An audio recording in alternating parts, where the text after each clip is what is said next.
Hey, ladies and gentlemen, good morning, good afternoon, good evening.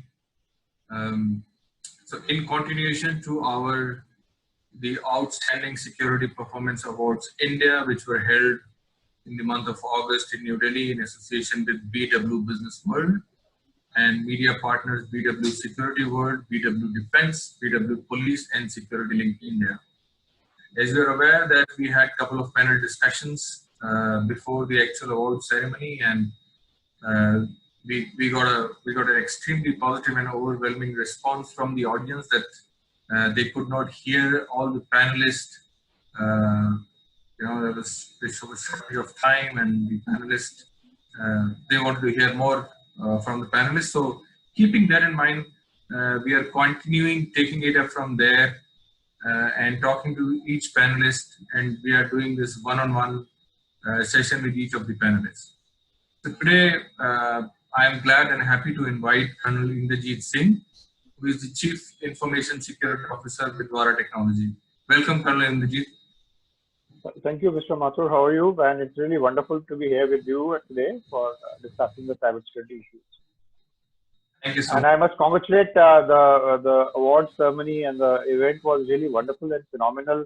And the kind of discussion which really were initiated were very thought-provoking. I congratulate you and your team for that. Thank you so much, sir. Thank you so much. So starting from where we left, Colonel Saab, the topic of the panel discussion that we had the other day was that best practices during Covid-19, some case studies. Right. What are your opening remarks on the theme?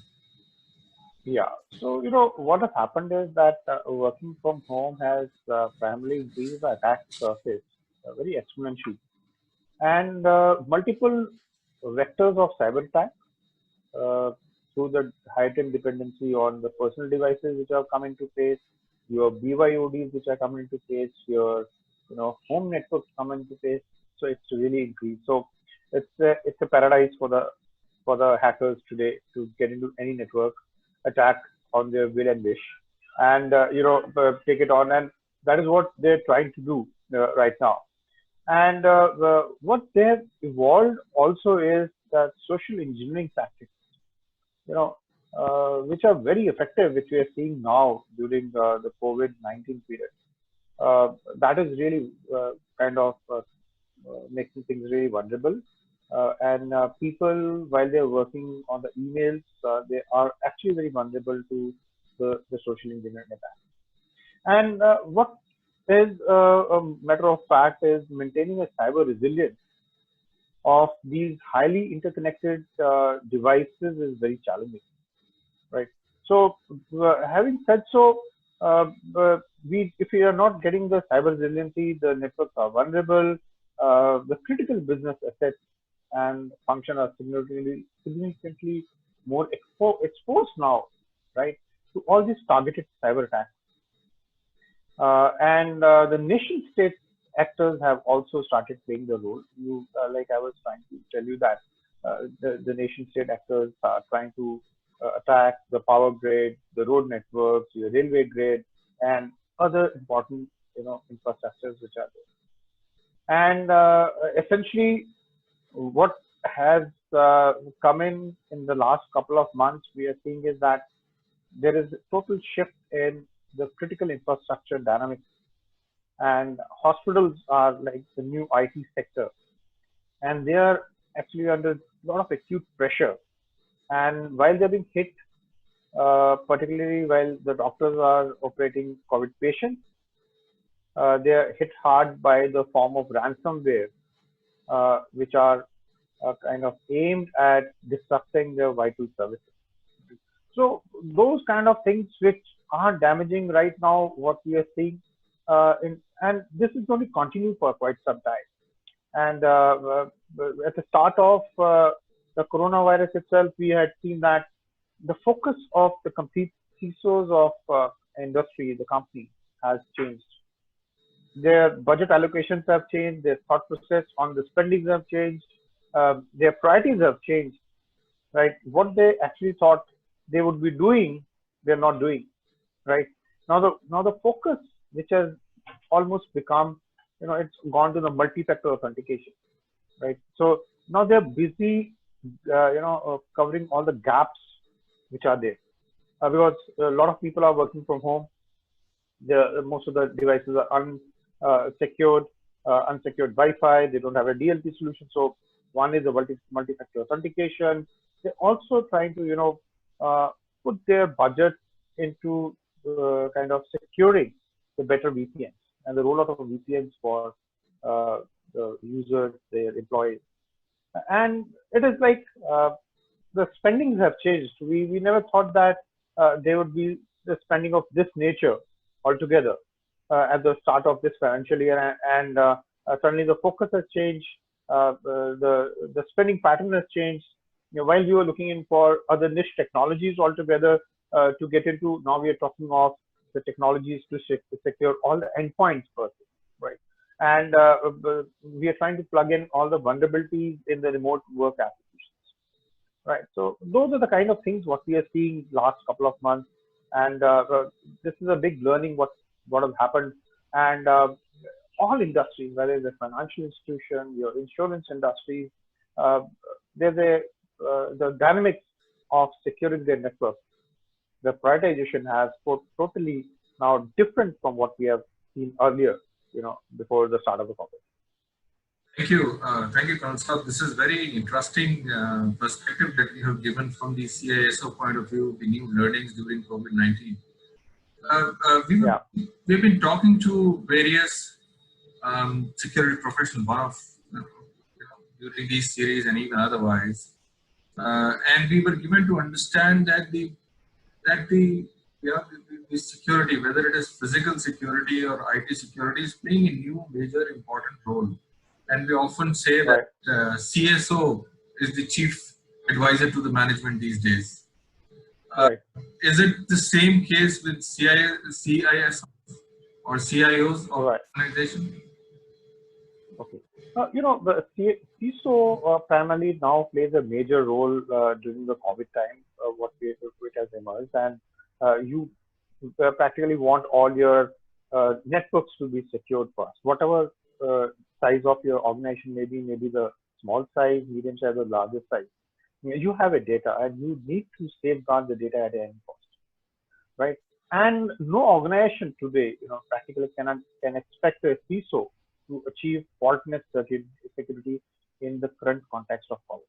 Right? So there are going to be challenges which are there, right? But what we have to understand is that effective cyber risk management can help businesses achieve smarter and faster transformation. Right? And CISO now is going to play a major role in this uncertain times. And for any organization, whether it's a physical security, whether it's a cyber security, the end goal is a resilience, right? So whatever comes, we have to have a resilient network. We have to have the resilient services. We have to rebound back to the situation which we were, right? And there's a daunting challenge for CISOs in protecting the organization's digital infrastructure. And while they ensure that the operations are not interrupt, they are not stopped, they have to keep going. And if you put it in the same thing in the physical scenario, it's the same thing what a CISO or a CSO has to, work it out. And when we say a CISO now plays a major important role in the complete security structure of any company, because of the COVID, uh, like I was just saying in my opening remarks, that also that there will be a total change. And as per one of the studies, there's 70% of CISOs, they believe budget will shrink at the end of year 2020, but they plan to ask for significant amount of budget in 2021. And so this is what we are seeing, because they want to go and do the digital transformation. They want to, get in new technology per se to make the systems resilient. So the main thing which uh, CISO needs to really understand today is to foster a culture of cyber resilience, right? With a focus on protecting the organization's critical assets and the services, that's pretty important. And here I just like to tell you, uh, when the COVID happened and we started working from home, our data has got, spread all across the countryside. because we do earlier when the data was there, it was residing only in the four walls of the company, and maybe some remote third-party vendor used to able to access that, or your remote workers who were limited, who were given kind of permitted access, they were only able to do it. But now with this kind of situation, the perimeter has got totally blurred, and that's the challenge what we are trying to face. And the risk informed decisions during this crisis and beyond will be very important for us. And put this into the physical world is the same thing which works when we are talking of a CISO or a CSO per se, right? And the business continuity plan. This I keep trying to tell everyone that the business continuity plan, update that, practice the organization's response now, because this is what plays a major role for us today, right? When we are talking with new normal, if we have the business continuity plan in place, if we are testing it right in the rightful manner, that's the way we can work. Otherwise, it's going to be pretty difficult when it comes to ensuring that your company or your company's data is secure, it's resilient, your networks are resilient, and you're working 24/7.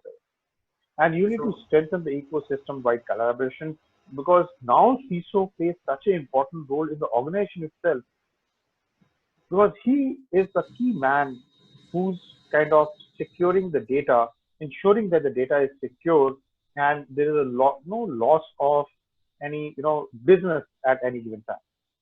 thank you, Kamsab. I have a lot of questions for you because this is one of the most challenging area that COVID-19 is witnessing. But I would like to ask you a little controversial question. See, we are Right, seeing that the convergence is happening. There is an amalgamation of physical security and the IT security. And I also mentioned earlier that CSO is now the chief advisor of the management. CSO has a seat, has a place in right. the room. Is CISO will the information security would become a part of the overall security, or the physical security will report into the information security? What do you think? It's a pretty controversial question, but then the strategic leadership really has to take in the CISO very much into account. When I say the physical security officer and the CISO, they're at par when it comes to their level, number one point. But the digital transformation, I will like to tell you the digital transformation, how physical security is also going to take place. All this while we have been using finger biometrics, and that's the way we are investigating anyone who's coming in, and we try to identify any user. Now there are two technologies which are going to be primarily coming into place. That's the facial recognition to identify any customer who's going to be coming in at any premise. So the physical security officer plays a major role in that. Now the other way to authenticate a person would be the voice biometrics to authenticate that. So whether it's your airports, whether it's your hotels, whether it's a bank, whether it's a larger enterprise, smaller enterprise, whatever size you're trying to evolve these two technologies in place, rather than trying to still follow the older pattern of the finger biometrics, because you cannot anymore you put the finger, or you cannot use the access control card at any place, right? So that is going to be a major challenge. So when I say the physical security parameter, the physical security, because this is what is the physical security the CSO has to look into, right? So, and CSO and the CIO, CISO, who plays a major role towards your infrastructure side, right? So that is where now you find two different verticals, the digital transformation happening in the domain of the cybersecurity officer or the CSO, right? So they have to play a major role, and new challenges are coming up. That is what I try to bring in, and like uh, both of them will have to now face multiple vectors of cyber attack. Right? The voice biometric, facial biometric will have their own challenges. CISO is going to have its own challenge. So when it comes to the leadership, you know, board or board meeting, both of them now have to play a major role when it comes Important role. to the security aspect of it, right? Yeah, so all the physical aspects of the security, all the attributes of the physical security have now Yeah, to be, dealt with the technology. That's going to yeah. be new normal. Okay. That's a new normal. And just to tell you that when I talk of, say, for example, a facial recognition and you have the access control, gates which are being put, you're letting the people pass authenticated through the access control cards. You're no more using this access control cards. The other option which you had was have iris. So iris is a costlier devices. So how do you do that, right? So put this at any other place. So now you're mixing both of them. You're bringing both the technologies together. You're bringing in the technology to work for your access, and also the infrastructure side which is working on. So it's a very interesting combination of CSO and CISO in times to come. Yes. Thank you. There are a lot of compliance issue in the large organizations comes up. So how do you think to blend compliances and security while preserving a seamless user experience? Do this, don't do Right. that, etc. So both the physical security and the IT security both have their respective compliances. How do you think there is going to be a blend in that? So what I personally feel as there's going to be a kind of the workload that has moved beyond the physical corporate network and traditional perimeter defenses. So when I say so, when you're working from home and what you were earlier, primarily you're working from your on-premise location. You had your data in place. You had your all teams working under single roof, maybe at a different locations per se, but they were all interconnected, right? And there was a classical perimeter boundary under in which your data was there, right? And now what has happened is that it is the perimeter is moved out, your data is moved out, right? And now the companies have to have a kind of compliance and the auditing methodology so that the people who are working from home, right, they continue to work in that manner for a long time. But what is more important? The compliance issue.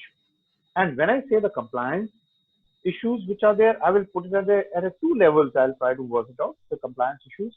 One at the strategic level, one at the technical level. That means the strategy is at the board level, and one is the implementation level, what we think of. And as a business leader, when we have to do the compliance, what we need to do is one is, which I already told you, is the business continuity plan. Very important for us. We have to have that business continuity plan in place. Test it, work it out, and see that it really works, rather than just a piece of paper and some compliances which we have done. It should not be just mere compliance checklist. It has to be implemented. Second is the risk management or the cyber risk management. I mean, it's both. As a company, you really looking for your business risk, your data risk, your network risk, right? Your compliance risks which are there. So all type of risks which are there now at a strategic level, you need to have those in place, all right? And having means that you have to check it up. You have to implement it now. And practically, this was the time when you should have done it. If you're not done it, you need to really do that. Your disaster recovery plan. Most of the companies, they avoid these kind of plans, but then they have very good volumes of data about disaster recovery. But then, how many times they would have tested it, right? And this is the time when they should have tested it. And it was kind of a exercise or a war footing exercise which was to be done overnight. Had they got the business continuity plan in place, had they got the risk management in place, have they got the recovery plan in place, it will make things very easy. Similarly, the incident response plan, incident response in the physical terms, in the network terms, right? In the times like you have been hit hard by the hackers or the ransomware, and to tell you a fact, one of the studies shows that India pays the maximum of a ransomware amount they paid it last year. It was very surprising because if you look at the figures all across the world, we see more ransomware attacks happening day in and day out. But the number of times we hear news about India is very less. But the reports state otherwise. And at a strategic level, now we have to think, how the work from home is going to happen. We have the 95% of the work people who are there working from home. Now we're going to go back. What's a new normal, right? When we go back, we leave our data back in the houses. The data is not going to come back the way it was earlier. Now this has to be very much in place. So if we have kind of security about your data, the company data, it will be very important, and cyber resilience, right? This has to be practiced and worked up at the highest level in the company. So these are the things which one should look into. But definitely at the technical level, ground level, when we say the compliance issues are there, we can talk of the VPNs. They have to be put in place. Your remote data access policy has to be there. Who accesses the data, right? Your employee CYOD policy, your BYOD policy, using of your email, encrypted emails, which you should look into it. Your password policies, your cyber hygiene, which is important because we never focus on the cyber hygiene all the time. We train only a couple of people on the cyber hygiene. Now everyone needs to have the cyber hygiene, right? So practically there is no silver bullet, but to ensure the cyber security in the company to the last employee, it is very important we follow it top-down approach. Thank you, so I hear you saying that everything said and done, but the data, the organizational data, is very highly vulnerable these days. With everybody working from their own premises, there are no secure VPNs, the passwords. Everyone has a different kind of security. Individually at home cannot be as good as when you work in the organization. So what are the tools and techniques that can help to minimize these data breaches, to protect this data? And I also, Kansab, I also want to learn more about the cyber insurance that you made a comment last time. So, two questions to you. Okay. Yes. Okay. So I'll just tell you about the tools first, what we should have, what we should do, and like I was just trying to tell you about, the spending of the companies has suddenly changed, and we are looking in for multi-factor authentication or a two-factor authentication to authenticate our users. That is one first tool which one has to really look in for. Your VPN capacity, you should have sufficient VPN capacity when you're accessing your data. Without that, it's really going to be a problem for us. If you're accessing the emails or the company data without a secure connectivity, it's a problem. Earlier, we used to not invest in the data backup. We had the SAN or the NAS that was only on-prem. Now, today, we need to have the data backup of each laptop which is there, because we don't know how long that laptop will not be hacked, or there will not be any attack on it, and we'll lose the data. So we need to have a data backup of each and every machine which is there with us today. We should also think of the DLP services, that the data leakage prevention services, so that the endpoints, your laptops are secure. Your laptop has actually become most important today.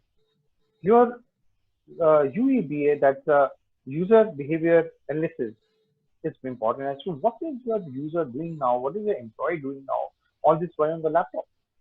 Now he's going to be accessing the company mail, and he's also going to be accessing his personal mail. So the line is blurry. This is what I want to bring it out, that your data can go anywhere. Why it can go anywhere is like you're accessing your company data, and you're going through Chrome and you click on the button saying that save the user ID password. Now it is very interesting, because I, as a hacker, if I take the control of the machine and I'm able to take the control of a browser, I have the user ID password of your data, of your network, internal network, right? So I can do anything, and I can log in I can steal data, I can corrupt data, I can, inject malware, do whatever I want, right? And if you're a smaller organization, because not all organizations are big enough to have their on-prem infrastructure, so it's a good time to go in for a SOC, that's a Security Operations Center, with the capability of SOAR, and they can also have the threat intelligence and stuff like that. Other tools which are important is uh, it's the right time to refine your IT policy and your social media policy. We never thought of a social media policy earlier. Okay, for the organization, it's important, and also have a home policy for the employees. Okay, and moving to the cloud. If you're a small company, moving to the cloud is more secure than working on-prem. And it's got its own connotations, it's got its own advantages of security of the data. And the data privacy is really important right now. And while you're in cloud, you can safeguard your data quite a bit. Now, coming to the second question of cyber insurance. Now, what practically happens is that I will take the case of Equifax, and with example, I think that you will understand it better. It was hit in the month, somewhere in the month of March, by a malware, and that malware, once it was in the network, it was dormant, and thereafter it was trying to do whatever it wanted to do. The Equifax company, did not come to know about that particular malware because they had not updated the patches, and it is only after that malware had taken the data away, they came to know. And that time was almost 240 or 248 days after it really hit them. So what it entails is that anywhere, anytime when a malware hits your network, you have only a window of opportunity for 7 minutes. And if you're not reacting within that first 7 minutes, you will only come to know after 240 days or 248 days or more than 500 days, maybe, that varies, when the malware actually does what it wants and steals the data away. And this is a very precarious situation.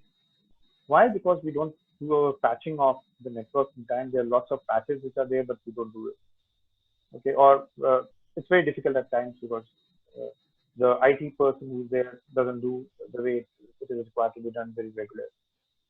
Now, if you have a cyber insurance, you really can guard against all these kind of threats or these kind of challenges which you have been posed, because anytime your data loss is there, you need to report to them within a stipulated 72 hours, and they can then take a corrective measure to plug in your network. And also what they primarily do, the cyber insurance does your VAPT to identify what are your vulnerabilities and which are there in your network. So if you have a cyber insurance, you are trying to safeguard the data of your network. It's like your house insurance. So when you insure your house, you guard against any fire or any earthquake or any eventuality or theft or whatever it is. So similarly, if you're having a cyber insurance, and this cyber insurance is really picking up, and whether it's a small company, larger company, we definitely need to go in for the cyber insurance in the times to come. In India, it's not really that much that the companies have really gone for cyber insurance. It's still, in a very naive state right now. People are still thinking, yes, no, whether we really need to go in for the cyber insurance because it comes at a cost. But definitely, we need to have the cyber insurance of our companies done against the data theft, against the, like if you have, I'll just give you an example that if you're having a BPO, you have the customer data. Now, if that hacker tries and steals the customer data, it's all gone. Though you would have implemented the PCI DSS protocols, but then it's all gone. So you have to be very careful when we do all this kind of insurances. It will guard against all those problems.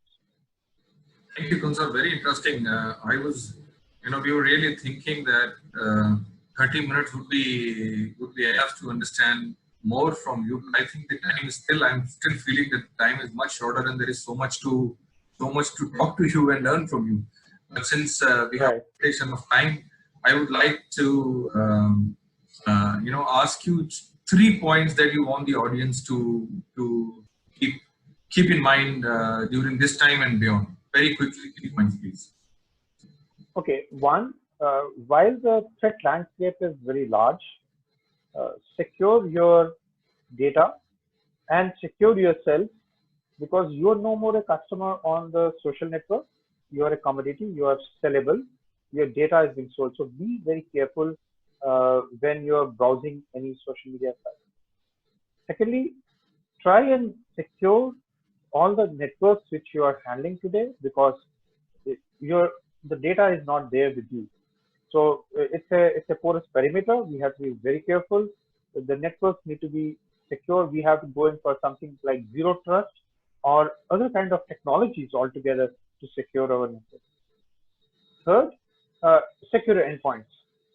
That's the most important, because those are the weakest point in the network altogether today. So have a DLP, have a MDM, have other endpoint solutions or the XDR to secure your endpoint.